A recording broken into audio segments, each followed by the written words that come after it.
2025 আইপিএলে মুম্বাই ইন্ডিয়ান্স দলটা যেন অনেকটাই এলোমেলো। তাদের স্কোয়াডে একাধিক খেলোয়াড়ের পরিবর্তন হয়েছে। ফর্মে নেই রোহিত শর্মা, জসপ্রীত বুমরাও রয়েছেন ইনজুরিতে।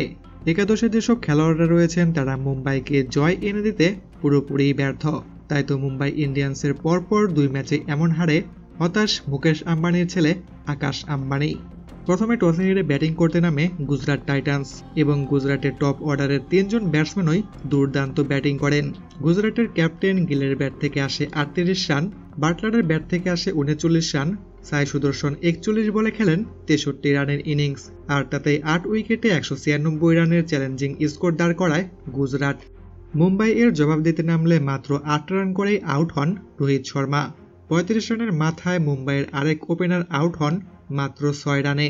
এরপর ম্যাচটিকে সামনে এগিয়ে নিয়ে যাওয়ার চেষ্টা করেন তিলক বর্মা এবং সূর্যকুমার যাদব। তবে সূর্যকুমার যাদব 28 বলে 48 রানের দুর্দান্ত একটি ইনিংস খেললেও তিলক বর্মা খেলেন টি-20তে ওডিআই এক ইনিংস, 36 বলে করেন মাত্র 39 রান।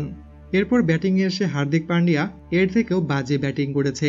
ক্যাপ্টেন হয়েও ম্যাচ জেতানোর কোনো চেষ্টাই করেননি। তার ব্যাট থেকে আসে 17 বলে মাত্র 11 রান। 37 রানের বড় জয় পায় গুজরাট।